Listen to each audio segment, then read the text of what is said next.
नमस्कार दोस्तों, स्वागत है आपका आज के मुख्य समाचार में। सबसे पहली बड़ी खबर में आपको बताएंगे, केरल में राहुल गांधी का मोदी पर निशाना, बोले पीएम के अहंकार से मुझे है दिक्कत। इसी के साथ दूसरी बड़ी खबर में जिक्र होगा कि प्रत्याशियों के चयन के लिए यूपी में 100 वार रूम बनाएगी कांग्रेस, प्रियंका गांधी वारा ने दिए निर्देश। तीसरी बड़ी खबर में आपको बताएंगे कि सपा सरकार बनी तो यूपी में होगी जातीय जनगणना, पिछड़ों को देंगे उनका हक और सम्मान, अखिलेश यादव। दोस्तों, हर एक खबर की गहराई में आपको ले जाएंगे, लेकिन उससे पहले अगर आपको भी ऐसा लगता है कि भाजपा की उल्टी गिनती शुरू हो चुकी है तो आप अभी इस वीडियो को लाइक कीजिए और इस लाल बटन को दबाकर चैनल को सब्सक्राइब करके घंटी बजाइए और कमेंट में लिखिए जय हिंद। केरल में राहुल गांधी का मोदी पर निशाना, बोले पीएम के अहंकार से मुझे है दिक्कत। जी हाँ दोस्तों, कांग्रेस नेता और केरल के वायनाड से सांसद राहुल गांधी ने बुधवार को प्रधानमंत्री नरेंद्र मोदी पर आरोप लगाया कि वो भारत के लोगों के बीच संबंध को तोड़ रहे हैं। राहुल ने यह भी दावा किया कि इससे आइडिया ऑफ इंडिया बिखरने वाला है। राहुल गांधी 2 दिनों के केरल दौरे पर हैं। राहुल ने इस दौरान यह भी कहा कि प्रधानमंत्री मोदी का ये दावा करना कि केवल वही भारत को जानते समझते हैं और कोई नहीं, उनका अहंकार है, खासतौर पर जब वो हमारी संस्कृति, भाषा, अलग राज्य के लोगों की अलग समस्याओं के बारे में बिना जांच पड़ताल के दावे करते हैं। केरल के मलप्पुरम में हेमा डायलिसिस सेंटर के उद्घाटन कार्यक्रम में पहुंच राहुल गांधी ने कहा, हमारे लिए भारत यहाँ रहने वाले लोग हैं, भारत लोगों के बीच का संबंध है, हिंदू मुस्लिम सिख के बीच संबंध, तमिल हिंदी उर्दू बंगाली के बीच संबंध। मुझे प्रधानमंत्री से समस्या है कि वे इन संबंधों को तोड़ रहे हैं, इसलिए मैं उनका विरोध करता हूँ। राहुल ने आगे कहा, जब वो पीएम भारतीयों को बीच संबंध तोड़ते हैं तो मेरा कर्तव्य है, मेरा काम है कि मैं लोगों के संबंधों के बीच सेतु का काम करूँ। जब वो इस सेतु को तोड़ने के लिए नफरत का इस्तेमाल करेंगे तब मेरा फर्ज है कि मैं इसे प्यार और करुणा से फिर से जोड़ दूँ।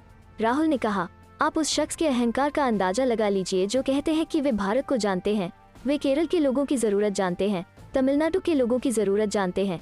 मुझे प्रधानमंत्री से यह भी दिक्कत है कि उन्हें लगता है कि वो इस धरती को जितना जानते हैं उतना कोई दूसरा नहीं जानता। चलते हैं अगली खबर की तरफ। प्रत्याशियों के चयन के लिए यूपी में 100 वार रूम बनाएगी कांग्रेस, प्रियंका गांधी वारा ने दिए निर्देश। जी हाँ दोस्तों, जैसे जैसे उत्तर प्रदेश का विधानसभा चुनाव नजदीक आता जा रहा है वैसे वैसे सियासी पार्टियों ने भी अपनी तैयारियां तेज कर दी है। इस बीच कांग्रेस महासचिव प्रियंका गांधी वारा लखनऊ के प्रवास पर हैं और एक एक करके सभी मोर्चों, समितियों से मुलाकात कर रही हैं। सियासी समीकरण, मुद्दों और प्रत्याशियों के चयन के लिए उन्होंने पार्टी को 100 वार रूम बनाने के निर्देश दिए हैं। पार्टी नेताओं के मुताबिक सभाओं और यात्राओं से पहले कांग्रेस महासचिव एक विधानसभा की जमीनी हकीकत की पड़ताल चाहती है, किस विधानसभा क्षेत्र का क्या चुनावी समीकरण है, वहीं दूसरी पार्टियों की क्या स्थिति है, वहाँ के स्थानीय और प्रभावी क्या मुद्दे हैं और वहाँ कैसा प्रत्याशी होना चाहिए। इन सब का आंकलन करने और स्ट्रेटजी बनाने के लिए यूपी में 100 वार रूम बनाए जाएंगे। लखनऊ के कांग्रेस दफ्तर में पहले से ही एक वार रूम बनाया गया है जिसमें विधानसभा वार डाटा तैयार किया जा रहा है। इसका जायजा प्रियंका गांधी ने भी लिया। कांग्रेस सूत्रों के मुताबिक प्रियंका गांधी ने डाटा के मुताबिक करीब 60% युवा प्रत्याशी उतारने का फैसला किया है जिनकी उम्र सीमा 30-40 साल के बीच हो। वहीं प्रियंका गांधी जल्द ही यूपी में कई सभाएं भी करेगी और प्रतिज्ञा यात्रा की शुरुआत भी करेगी। चलते हैं अगली खबर की तरफ। सपा सरकार बनी तो यूपी में होगी जातीय जनगणना, पिछड़ों को देंगे उनका हक और सम्मान, अखिलेश यादव। जी हाँ दोस्तों, समाजवादी पार्टी के राष्ट्रीय अध्यक्ष व पूर्व मुख्यमंत्री अखिलेश यादव ने कहा कि प्रदेश में सरकार बनने पर समाजवादी पार्टी उत्तर प्रदेश स्तर पर जातीय जनगणना कराएगी और पिछड़ों को उनका हक और सम्मान दिलाया जाएगा। अखिलेश यादव ने कहा कि भाजपा सरकार पिछड़ों की गणना नहीं कराना चाहती है क्योंकि वो जानती है कि इससे पिछड़े अपना हक और सम्मान मांगेंगे।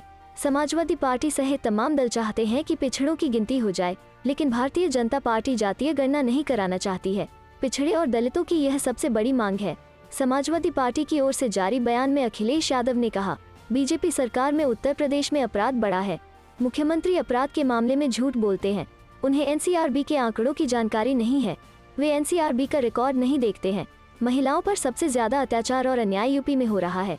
मोहम्मद आजम खान को फर्जी मुकदमे में फंसा करके जेल में रखा गया है। चलते हैं अगली खबर की तरफ। पंजाब चुनाव से पहले चन्नी सरकार का बड़ा फैसला, 2 किलोवाट तक के उपभोक्ताओं का बिजली बिल माफ। जी हाँ दोस्तों, पंजाब में नवजोत सिंह सिद्धू के कांग्रेस प्रदेश अध्यक्ष पद से इस्तीफे के बाद जहाँ एक तरफ पार्टी में उथल पुथल मची हुई है, वहीं सीएम चरणजीत सिंह चन्नी ने आज कैबिनेट बैठक की। बैठक में सीएम चन्नी ने राज्य में अगले साल होने वाले विधानसभा चुनाव से पहले बिजली के बिलों को लेकर बड़ा ऐलान किया। उन्होंने कहा कि 2 किलोवाट के उपभोक्ताओं का बकाया बिल सरकार बिल भरेगी, इसके साथ उनके कनेक्शन भी बहाल किए जाएंगे। सरकार के इस फैसले से 53 लाख परिवारों को फायदा होगा।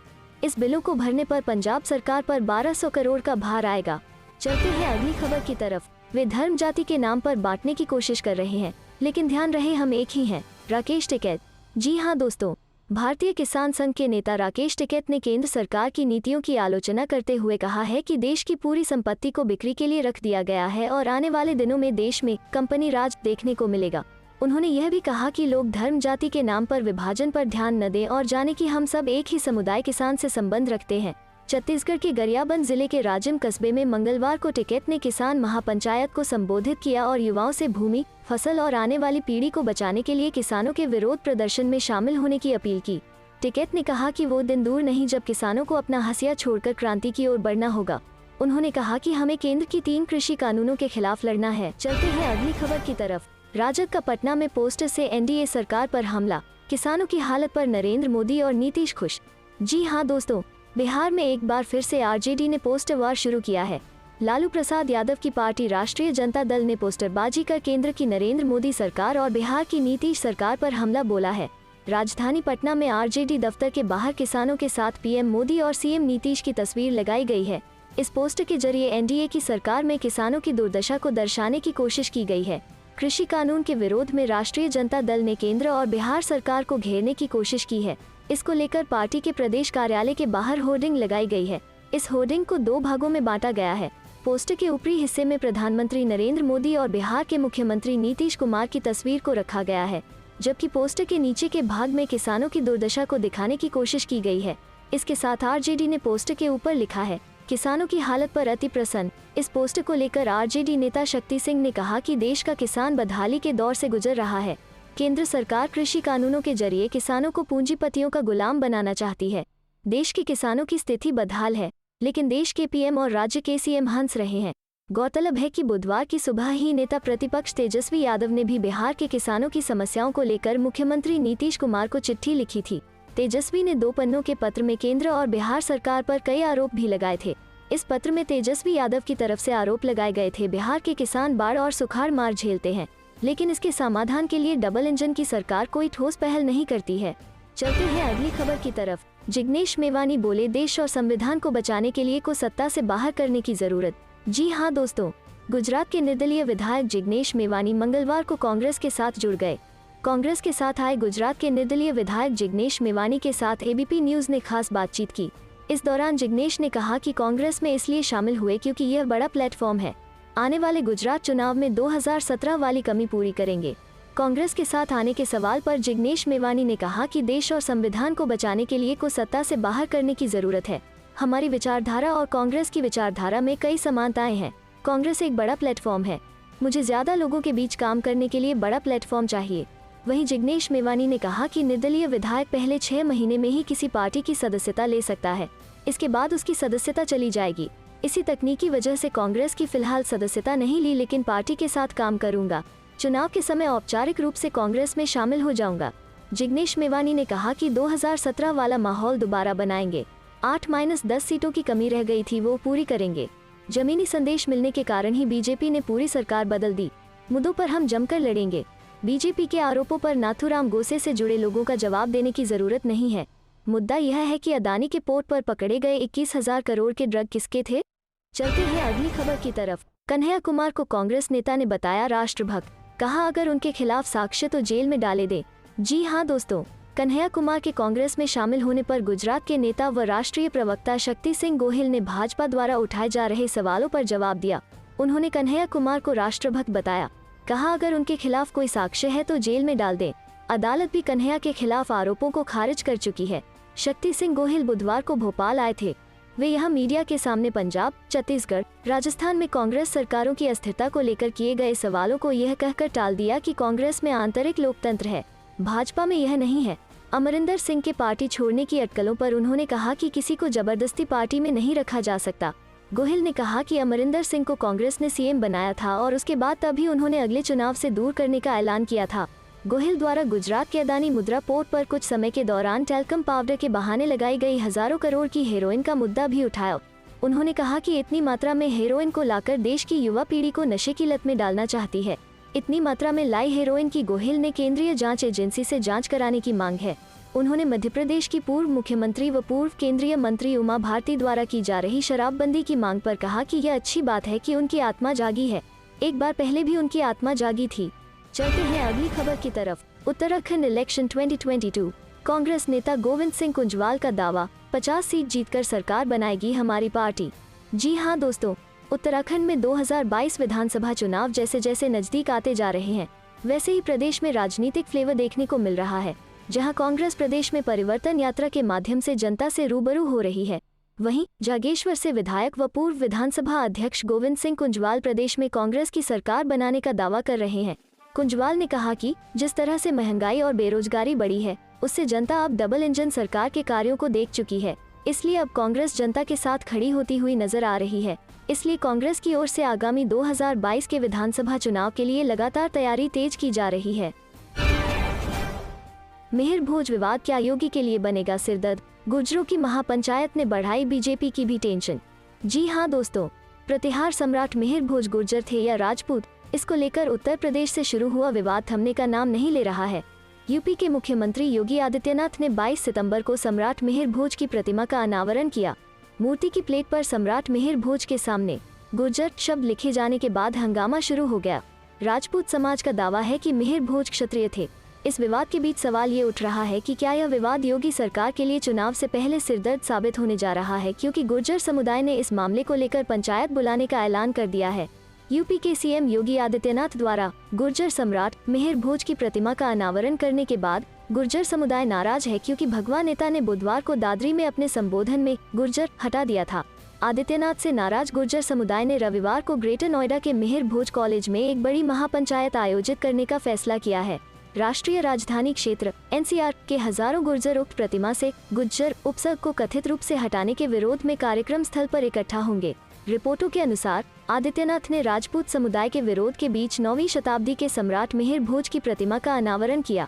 इसके अलावा आदित्यनाथ ने राजपूत समुदाय को नाराज न करने के लिए अपने पते से गुर्जर उपसर्ग को छोड़ दिया। मिहिर भोज पर विवाद यह है कि राजपूत समूहों ने उनके वंश को अपना पूर्वज बताते हुए दावा किया है कि गुर्जर के दावों के मिहिर भोज गुर्जर सम्राट नहीं थे। चलते हैं अगली खबर की तरफ कि गलत नीतियों को उजागर करेगी कांग्रेस की टास्क फोर्स, क्या है प्रियंका की पूरी प्लानिंग। जी हाँ दोस्तों, उत्तर प्रदेश में विधानसभा चुनाव से ठीक पहले कांग्रेस की यूपी प्रभारी और राष्ट्रीय महासचिव प्रियंका गांधी ने अपनी चुनावी तैयारियों को तेज कर दिया है। प्रियंका लगातार 2 दिनों से मैराथन बैठकें कर रही हैं। कांग्रेस के सूत्रों की माने तो प्रियंका ने राष्ट्रीय स्वयं सेवक संघ आरएसएस और भारतीय जनता पार्टी बीजेपी को जवाब देने के लिए एक टास्क फोर्स गठित करने का फैसला किया है।